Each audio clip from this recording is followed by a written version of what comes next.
The spectator spec powers here. You can call me Mr. Nightmare, Scary Actor, it's time for my live reaction to 3 creepy abandoned building horror stories by Mr. Nightmare. So, yeah, let's go on, shall we?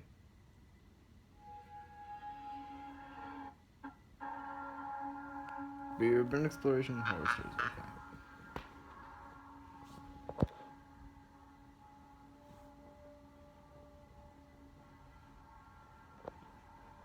A long time ago, I very briefly lived with my good friend Ben on a quiet street in Northville, Michigan, perhaps notable for being close to Detroit's.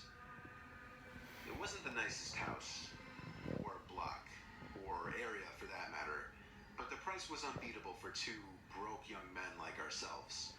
Ben and I went way back to when we were like 9 years old, and at the time of this story, we worked the same job, and rooming together with him seemed like a great idea.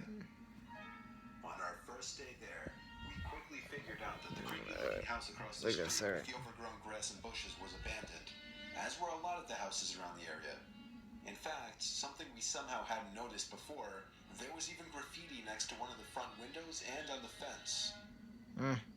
Our neighbors on one side seemed like creeps, and we didn't even want to approach them. The neighbor on the other side was an older dude, a very interesting, hippie-ish kind of guy. His name was Marv. He had long gray hair with a matching long gray beard. He seemed friendly at first, I guess, but also very weird and hard to talk to. We spoke with him on our second day there after work. He told us the place had been abandoned for as long as he could remember. That night, with the sun almost set, while we were sitting on the front stoop smoking, I looked to the house across the street and felt a little tingle in my stomach out of shock. I stood up, threw my cigarette onto the floor and crushed it. Ben looked at me confused, and I pointed to the window across the street. I was pointing at a face, which I saw staring at me through the lone upstairs window of the house. Do you see that? There's someone at that window.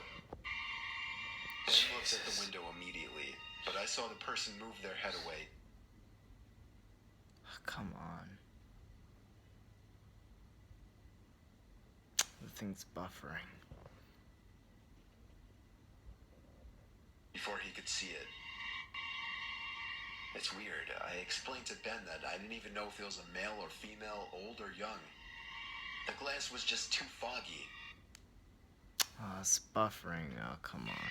All I knew was that I saw the eyes, and they were staring at us. Ben told me I was legitimately creeping him out. He believed me. We ran over to Marv's house to tell him, but strangely he didn't answer his door, even though we saw him watching TV in his tiny, messy living room through the window. The fact that the guy wouldn't answer creeped us out even more. Dude, what the fuck is going on with this place? Ben laughed, but the situation couldn't stay comical for long. Ben owned a katana. He brought it to mention and suggested we go across the street with it, break into the house from the backyard, and see what was going on. We were always adventurous, daring troublemakers as kids. So this was our natural response to the situation. When it got dark, we went across the street to the backyard, broke off the board holding the back door shut, and entered the house. We both had heavy-duty flashlights with us to light up basically any room we were in. The house was dusty, decrepit, but surprisingly seemed to remain untouched from the inside. No graffiti or signs of vandalism anywhere. Still, the place was disturbingly creepy, and we immediately joked that we should get the fuck out of there. But we pressed on. The first floor was pathetically small, like our own. A kitchen, a tiny living room, and a dining room. There was no basement and one closet. The first floor was clear. We both agreed to check the upstairs. We tiptoed over to the stairs, and Ben, out of nowhere, screamed, "Is anybody up there?" "Dude, why the fuck would you do that?" I said quietly. Then we both froze in fear when we heard rapid stomping suddenly appear from above us. It was someone heavy, and it sounded like they were running over to the stairway. I literally felt like my heart stopped. Ben, the one with the katana, was the first to flee, grabbing my arm and tugging me with him. We went out the way we entered and ran back to the house, where we saw Marv just standing by his window, watching us. We didn't know what to do. He just intently stared at us as we froze to catch our breath in front of the house. We We went inside, decided not to call the police, and moved out literally the next day. We explained to the landlord that the location was just too inconvenient for us, and we needed to leave ASAP. We drove away from that house and never looked back. Crazy. That's crazy. Alright, so there are a couple of abandoned dorms on my college campus. They were shut down like 15 years ago because of... Actually, I don't really know why. My crush goes to Anyway, college. they're abandoned. Well, she's It's home at the rumored that moment they'll since be the summer, but renovated you at know. some point, but that'll probably never happen. Naturally, Yeah, it's since they also were- rumored that they're haunted. Oh. The school has the windows boarded up to prevent students from going in there. Because I fancy myself an urban explorer who isn't afraid of getting into any trouble, I decided about a week ago that I was going to break in and take a look around. Alright. Cut to last night. I didn't really have a plan per se, other than wear black and avoid getting caught. Security on campus has been tightened recently, but I didn't have any issues getting in unseen. I'll spare you the details, but basically, you'd be surprised what you could do with a crowbar and some vandalism. I ended up crawling in through a first floor window. I found myself in an empty dorm room, illuminated only by my phone's flashlight. Now, one of the rumors is that the basement is haunted, so that's where I decided to go first. At the time, I thought I was some ballsy explorer, but I can't even express how thoroughly scared shitless I was. This building was dark, old, and smelled weird, and I thought that at any moment, something would come around the corner and tear me apart. It didn't help that my phone battery was being sucked dry by the flashlight app, so I was forced to use it very conservatively. Foresight is not my forte. Anyway, the basement. There wasn't any alleged faceless man ghost, or at least not that I saw. But this is where shit starts to get weird. Oh, Let me hello. just set the scene. I very carefully descend the stairs. I open the door at the bottom and step into, well, a room. A completely normal room, although a little colder and with a stickier floor than I would have preferred, but otherwise completely normal. I swept my flashlight across the opposite wall, and there was another door. Probably just a laundry room, I thought. I'll go in there and take a look around, and then get out of here before I piss myself. And then I could brag to my friends that I explored the basement of one of the abandoned dorms. But it wasn't the laundry room. Oh. I opened the door to a sea of red on the floor. There was a drain in the middle of the room, but it seemed to be clogged with various organic materials. Shiny, red organic materials. I caught a glimpse of a black pentagon-like thing on the ceiling. And then I fucking ran. Up the stairs, down the hall, and out of the window I busted earlier. I didn't stop running until I got back to my dorm. I laid in bed, wide awake, absolutely terrified. I managed to fall asleep sometime after my roommate left for class. I got up around 11 o'clock. I found a piece of paper that had been slipped under the door. Did you like what you saw? It was written in bright red ink. It's gotta be someone just fucking with me, but damn, they're good at it, because this legitimately creeped me out. Crazy, man.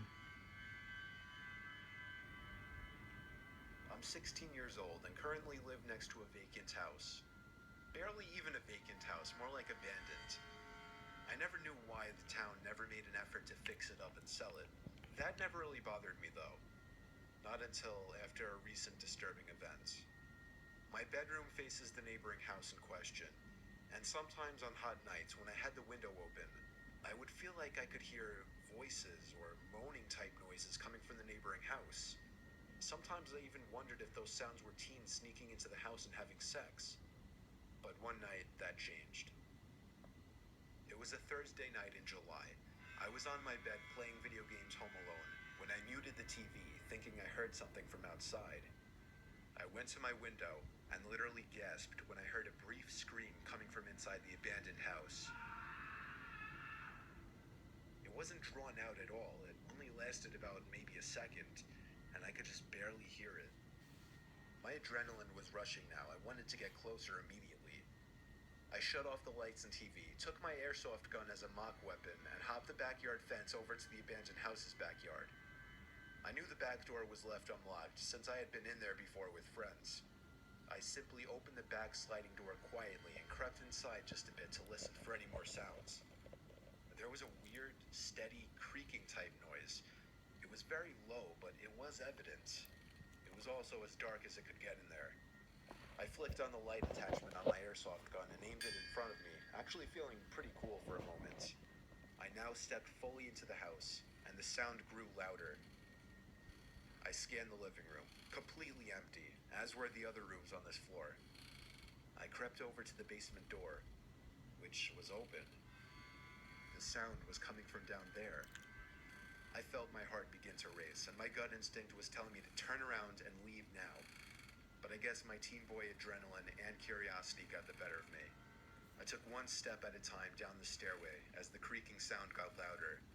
And when the opening to the basement finally became visible, I aimed the gun light around the room. I froze when the light landed on something that was moving. It was a rocking chair. I got a serious pain in my stomach when I saw the back of somebody's head sitting in the rocking chair.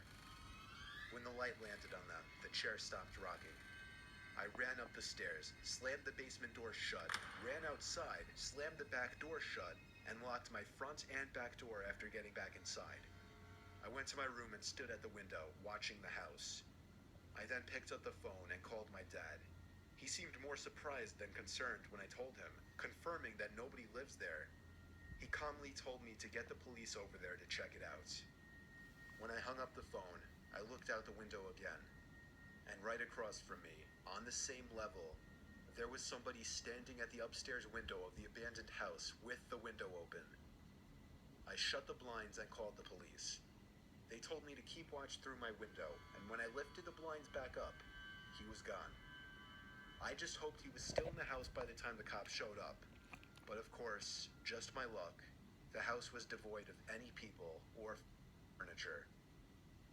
Well, except for one thing, a single wooden rocking chair in the otherwise empty basement.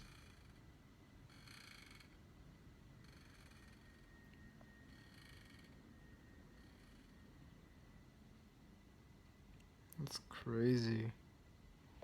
Yeah, you gotta be careful out there, people. You know, like Mr. Nightmare is good with these videos. Hope he keeps up with the good work. I'll put the link to his channel in the description below,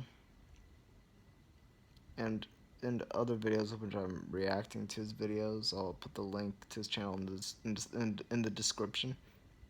Hope he does a good job in the future. Keeps up the good work. And yeah. And since it's summer, I'm going to be reacting to more of these videos, and I'm going to be reacting to more movie trailers over the summer. So yeah, and I'm going to start playing Friday the 13th, the video game, and putting out the videos of it on YouTube. So yeah, check those out. So yeah, rate, favorite, subscribe, and comment. Talk to you later. Peace.